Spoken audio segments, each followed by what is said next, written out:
이어서 굿모닝 MBN이 방송됩니다. 우리 동네엔 우열을 가릴 수 없는 맛집들이 있습니다. 오랜만에 왔네. 메이크업 베로넥스. 더 나은 내일을 만들어갑니다. MBN 개국 30주년.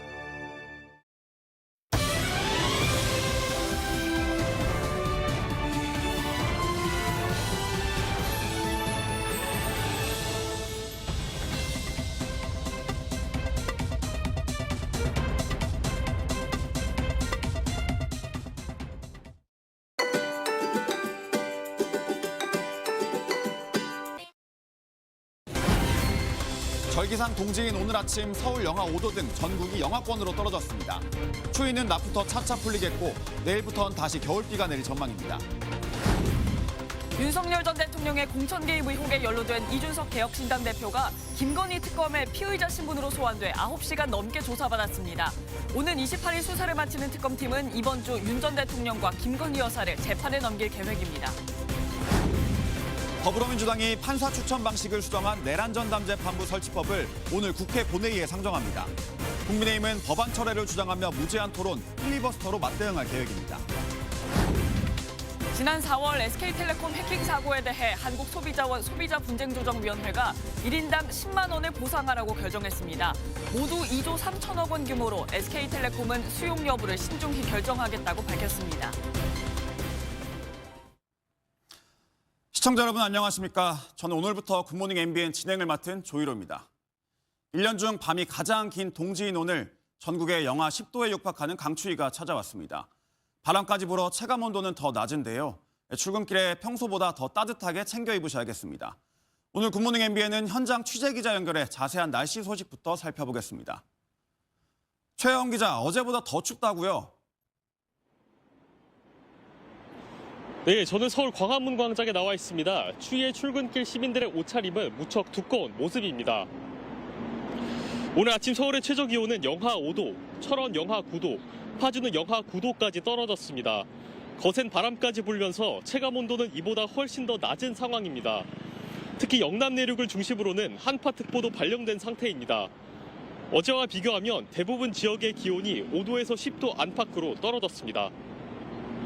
크리스마스 당일인 이번 주 목요일 전국은 대체로 맑을 것으로 예보돼 화이트 크리스마스가 찾아올 가능성은 작습니다. 지금까지 서울 광화문 광장에서 MBN 뉴스 최하원입니다. 지난 2022년 윤석열 전 대통령이 국민의힘 공천에 개입했다는 의혹과 관련해 이준석 개혁신당 대표가 피의자 신분으로 9시간 넘게 특검 조사를 받았습니다. 오는 일요일로 수사기한이 만료되는 김건희 특검은 이번 주 안에 윤 전 대통령 부부를 재판에 넘길 전망입니다. 박규원 기자가 보도합니다. 9시간 40분간의 조사를 마친 이준석 개혁신당 대표가 김건희 특검 사무실을 빠져나옵니다. 부당하게 공천에 개입한 혐의를 받는 이 대표는 어제 특검의 피의자 신분으로 처음으로 소환됐습니다. 지난 7월 사무실과 자택 압수수색 이후 5개월 만에 조사를 받은 이 대표는 관련 혐의를 강하게 부인했습니다. 내년 지방선거를 앞두고 야권이 대여 공세에 힘을 합치고 있습니다. 국민의힘과 개혁신당이 통일교 특검에 전격 합의한 건데요. 다수석을 차지한 민주당은 재차 반대 의사를 밝혔습니다. 장가희 기자가 보도합니다.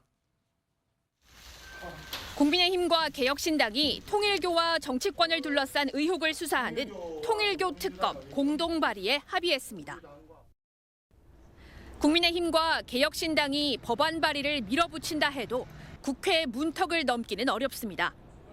특검법은 재적 의원 과반 출석과 출석 의원 과반 찬성으로 본회의를 통과할 수 있는데 양당 의석수를 합해도 110명에 불과합니다.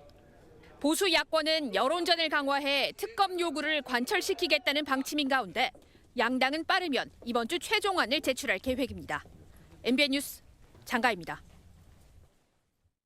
오늘부터 임시국회 본회의가 열립니다. 여야가 강하게 충돌하고 있는 만큼 다시 필리버스터 전국이 시작될 전망인데요. 정치부 정태진 기자와 더 자세히 알아보겠습니다.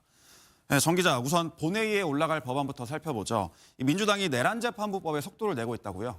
네, 그렇습니다. 민주당은 오늘 국회 본회의에서 내란재판부법을 우선 상정 처리하기로 했습니다. 어제 아침까지만 해도 허위 조작 정보 근절법으로 칭한 정보통신망법 개정안을 먼저 본회의에 올리겠다고 단언했는데 말이죠. 민주당은 24시간 뒤인 내일 이 필벌을 강제 종료시키고 내란 재판부법을 처리합니다. 이어서 상정될 정통망법 개정안 역시 국민의힘의 필리버스터와 24시간 뒤 강제 종료 표결 후 모레 법안 처리가 진행될 전망입니다.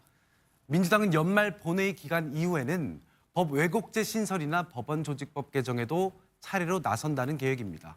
하지만 국민의힘이 모두 악법으로 규정한 사안들이어서 연초까지 필리버스터 대치가 이어질 가능성이 큰 상황입니다. 정 기자 잘 들었습니다. 용산 대통령실의 청와대 이전 작업이 마무리 단계로 접어들고 있습니다. 이번 주부터 모든 언론 브리핑은 청와대 춘추관에서 진행되고 이재명 대통령은 다음 주부터 청와대에서 직무를 시작할 예정입니다. 3년 7개월 만에 다시 청와대 시대가 열리는 겁니다. 이승훈 기자입니다.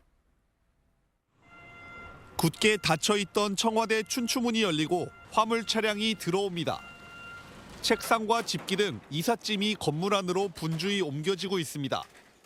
지난 8일부터 시작된 청와대 이전 작업이 막바지로 접어들고 있는 겁니다. 언론이 상주하는 춘추관 브리핑룸도 막바지 단장에 속도를 내고 있습니다. 서울의 아파트 가격만큼이나 월세 상승률 역시 심상치가 않습니다.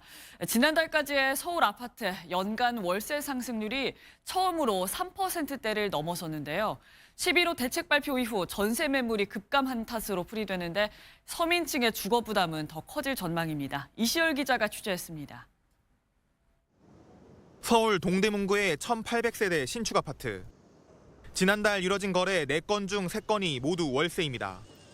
바로 옆 신축 아파트 단지 내 부동산에도 월세 매물이 많이 나와 있습니다. 다만 추가 공급 대책이 연초 등으로 조정될 가능성이 나온 상황에서 서민들의 집값 안정을 위한 실효적 대책이 나올지 관심이 쏠립니다. MBN 뉴스 이시열입니다. 오늘은 어떤 이슈가 기다리고 있을까요? 굿모닝 MBN이 엄선한 투데이 라인업을 통해 오늘의 주요 일정과 현안을 함께 살펴보겠습니다. 서울고등법원이 오늘 전체 판사회의를 개최합니다. 대법원이 자체적으로 내란 전담 재판부를 설치하겠다고 밝힌 데 따른 후속 조치로 내년부터 형사재판부를 늘려 2-3개 재판부를 전담 재판부로 지정하는 안건을 논의합니다. 검사장급에서 고검검사급 보직으로 사실상 강등된 정유미 검사장의 전보 인사를 임시로 중단할지 판단하는 법원신문이 열립니다. 정 검사장은 검찰청 폐지와 대장동 항소포기 등 주요 사안에 대해 비판적 목소리를 내왔는데 법무부는 강등이 아닌 적법한 전보조처라는 입장입니다. 오늘부터 여자 프로농구 올스타전 티켓 예매가 시작됩니다. 팀 유니블과 팀 포니블이 맞붙는 2025-2026 올스타전은 내년 1월 4일 부산 사직실내체육관에서 열립니다. 지금까지 투데이 라인업이었습니다. 미국에서 쿠팡과 김범석 의장 등을 상대로 주주 집단 소송이 제기됐습니다. 쿠팡이 정보 유출 사실을 제때 공시하지 않아 주주들이 피해를 봤다는 내용인데요. 집단 소송인 만큼 소송 신청 마감인 내년 2월 중순까지 소송 참여자들은 계속 늘어날 전망입니다. 윤지원 기자의 보도입니다. 미국의 한 증권 집단 소송 전문 로펌에 올라온 공지문입니다. 2025년 8월 6일부터 12월 16일까지 쿠팡 주식을 매수한 투자자들을 대리해 집단 소송을 제기한다는 내용입니다. 전국의 열차가 내일부터 멈출 가능성이 다시 커지고 있습니다. 성과급을 기본급의 100%가 아닌 90%까지만 올리려는 기획재정부의 움직임에 철도노조가 약속 위반이라고 반발하는 겁니다. 이동이 많은 연말 연시에 승객 불편이 커질까 걱정인데요. 안정모 기자입니다. 전국 철도노조가 내일부터 총파업 돌입을 예고했습니다. 지난 10일 잠정 합의안을 도출하면서 유보했던 총파업 카드를 다시 끄집어낸 겁니다. 캄보디아 범죄단지로 떠들썩했던 게 벌써 2달 전인데 현지에선 아직까지도 범죄가 횡행하고 있습니다. 경찰이 캄보디아 국경지대에서 한국 국적의 피싱 조직원 20여 명을 검거한 건데요. 감금돼 있던 한국인 남성 1명도 구출했습니다. 황재헌 기자입니다. 컴퓨터와 키보드가 책상 위에 어지럽게 널려 있고 현지 경찰이 모니터를 일일이 압수합니다. 체포된 피싱 범죄 일당들이 건물 앞에 쭉 늘어서 있습니다.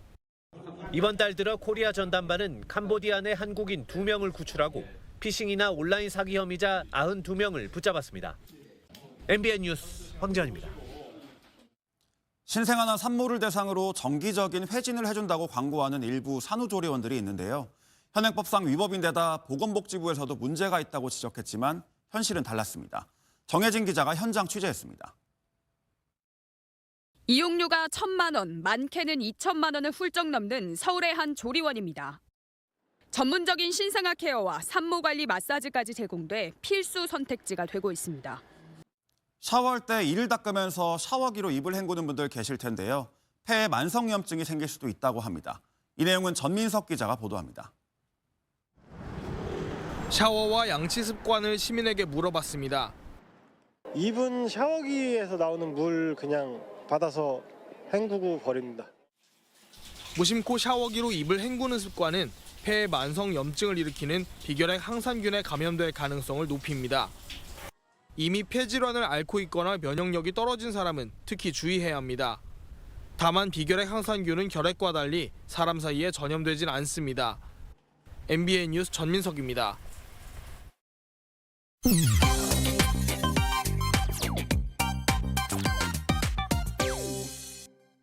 저속노화로 이름을 알린 정희원 저속노화연구소 대표가 전 직장 동료 A씨로부터 스토킹 피해를 당했다며 고소한 가운데 A씨 역시 강제추행 혐의로 맞고소에 나섰습니다. 두 사람이 올해 초 나눈 대화 내용도 공개됐는데요. 정 대표가 자신과 A씨가 주인공으로 등장하는 소설을 언급하는 내용이 담겼습니다. A씨는 정희원 대표가 소설 내용에 나온 특정 행위를 요구하고 거부하면 해고 가능성을 비췄다라고 주장했는데요. 다만 정희원 대표 측에선 소설은 AI가 쓴 것이고 위력은 전혀 없었다라고 반박하고 있습니다. 양측의 입장이 팽팽하게 맞서고 있는 만큼 구체적인 사실관계는 향후 수사를 통해 밝혀질 전망입니다. 최근 유방암 투병 사실을 공개한 방송인 박미선 씨가 건강식품 공동구매를 진행했다가 논란에 휩싸였습니다. 박미선 씨는 아프면서 제일 중요했던 게 잘 먹는 거였다라면서 공동구매를 시작한 배경을 밝혔는데요. 댓글엔 항암 치료하는데 농축 즙류가 적절한지 의문이다. 베리류는 의사들이 유방암 환자에게 잘 권하지 않는 식품군이다. 회복에 집중하는 게 좋지 않겠냐 등 비판적인 반응이 이어졌습니다. 일부 누리꾼들의 우려에 박미선 씨는 결국 사과했는데요. 치료가 끝나 일상생활에 복귀해보려고 시작했는데 불편한 분들이 계셨다면 죄송하다라면서 환우분들은 담당이와 꼭 상담 후에 결정하길 바란다라고 덧붙였습니다. 중일 갈등이 지속되는 가운데 중국인 애견 미용사가 일본 혈통 시바견을 학대하는 영상이 퍼지며 논란입니다. 중국의 미용사가 시바견을 강하게 제압하면서 머리와 몸을 가격하는데요.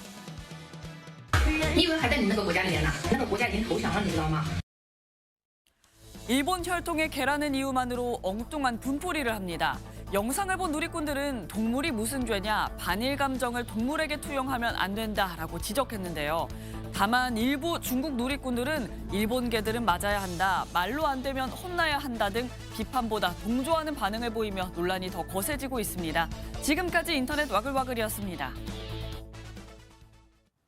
셔틀콕 여제 안세영이 세계 배드민턴 연맹 왕중왕전까지 재패하며 올 시즌 11번째 우승에 성공했습니다.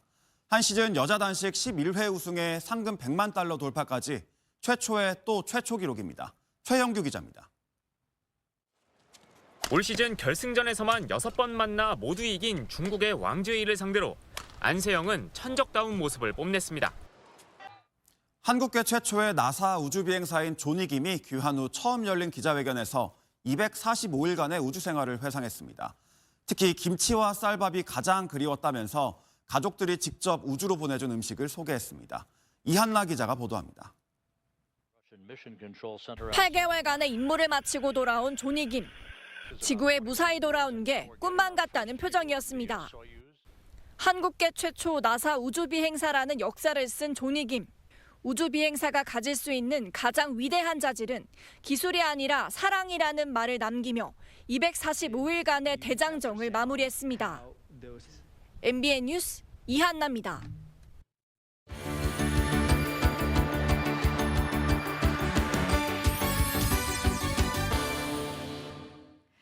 굿모닝 월드입니다. 크리스마스를 소재로 한 미국의 동화와 영화에 등장해 크리스마스의 대표 캐릭터가 된 그린치. 이 그린치가 도로 한복판에 나타나 차들을 멈춰 세웠다는데요. 이유가 뭘지 현장으로 가볼까요? 북실북실한 연두색 털과 익살스러운 표정. 영락없는 크리스마스 대표 캐릭터 그린치네요. 그런데 그린치가 도로 한가운데에서 차들을 멈춰 세우더니 양팔을 건넵니다. 미국 플로리다주에서 연말 기간 과속 운전을 예방하려고 진행하는 이벤트인데요. 속도를 위반한 운전자들은 벌금 고지서를 받거나 그린치가 주는 양팔을 받아야 한다고요. 경찰은 가벼운 분위기의 단속이 오히려 운전자들에게 안전운전의 중요성을 효과적으로 각인시켜줄 거라고 기대한다는데요. 그린치와 함께라면 안전한 연말을 보낼 수 있겠네요. 사흘에서 길게는 일주일까지 진행되기도 하는 파키스탄의 결혼식에서 신랑 신부의 예복은 아주 중요한 요소 중 하나라는데요. 화려함의 극치를 보여주는 파키스탄의 예복이 한자리에 모였습니다. 감상해 보시죠. 무대 위에서 조명을 받아 화려한 문양의 의상들이 반짝입니다. 빼곡하게 채워진 장식들 때문일까요? 눈을 뗄 수 없을 만큼 아름답네요. 파키스탄의 결혼 예복 패션쇼 현장인데요.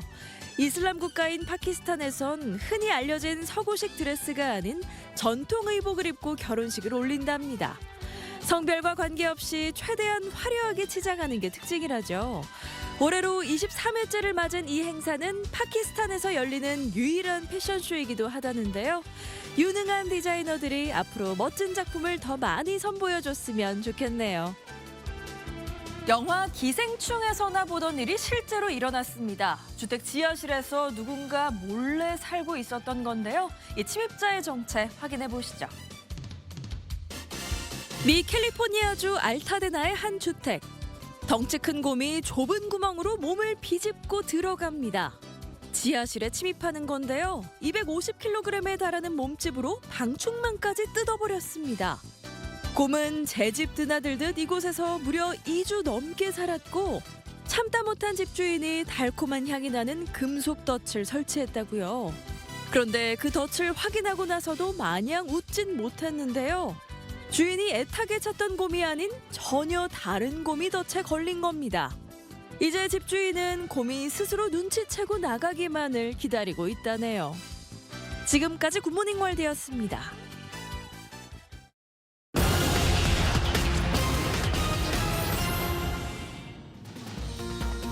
서울이 아닌 지방을 찾는 외국인 관광객들이 갈수록 늘고 있습니다. 특히 제주를 찾은 외국인 비율은 올해 3분기 10%대를 넘기며 꾸준한 성장을 보여주고 있는데요. 경주 에이펙 정상회의가 열렸던 경북과 부산을 거점으로 한 경남에도 관광객들이 몰렸던 것으로 나타났습니다. 저소득층에게 식재료비를 지원하는 농식품 바우처의 지원 대상과 규모가 확대됩니다. 농식품부는 내년부터 지원 대상을 34세 이하의 청년이 있는 가구까지로 범위를 넓히겠다고 밝혔습니다. 바우처 사용 매장도 늘어나 내년엔 전국 6만여 곳에서 신선 식재료를 구매할 수 있습니다. 내년부터는 은행이 없는 지역에서도 우체국을 통해 은행 대출 상품에 가입할 수 있게 됩니다. 금융 접근성이 낮은 지역의 불편을 해소하기 위해 은행 대리업 서비스를 시범 운영하는 건데요. 내년 상반기 전국 20여 개 총괄 우체국에서 4대 은행 대출 상품부터 판매가 시작됩니다. 지금까지 오늘의 굿모닝 경제였습니다. 공장을 가동할 때는 전기뿐만이 아니라 물, 그러니까 공업용수도 중요합니다. 그런데 이상기후로 가뭄이 잦아지면서 공장에서 쓸 물까지 부족해지는 경우가 늘고 있는데요. 바닷물이 해결책으로 떠올랐습니다. 홍지호 기자가 현장에 다녀왔습니다. 최근 시운전에 들어간 한 바닷물 처리장입니다. 서해에서 물을 끌어와 공업용수로 바꾸는 해수 담수화 시설로 작업은 3단계에 걸쳐 진행됩니다. 항공사 플라이강원이 문을 닫으면서 유령공항으로 전락했던 강원도 양양공항이 다시 활기를 되찾고 있습니다. 국내선 취항에 이어 동남아 관광객 유치로 국제선 정기 노선의 취항에 기대감이 커지고 있습니다. 장진철 기자입니다. 국제선 입국장에서 사람들이 쏟아져 나옵니다. 필리핀 마닐라에서 전세기를 타고 양양공항에 도착한 관광객입니다. 크리스마스를 앞두고 눈 구경을 위해 강원도를 찾은 겁니다. 동남아 관광객 유치를 발판 삼아 양양공항에 국제 전기 노선이 개설돼 유령공항이라는 오명을 벗을 수 있을지 주목됩니다. MBN 뉴스 장진철입니다.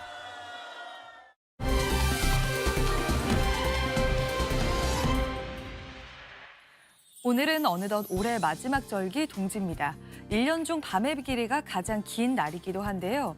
오늘 아침은 어제보다 날이 더 춥습니다.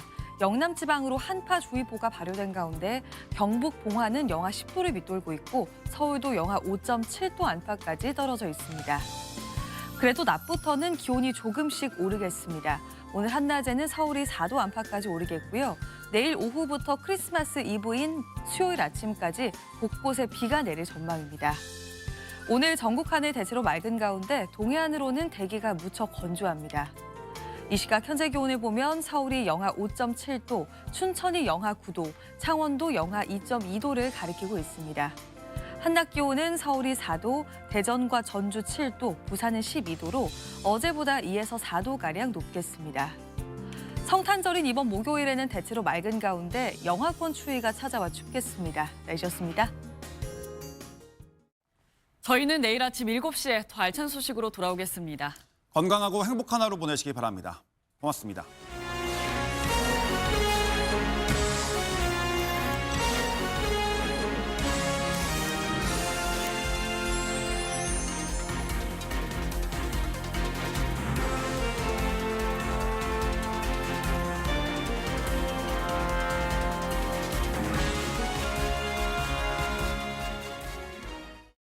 (10년) 약속. 국내 최초 10년 무상보증.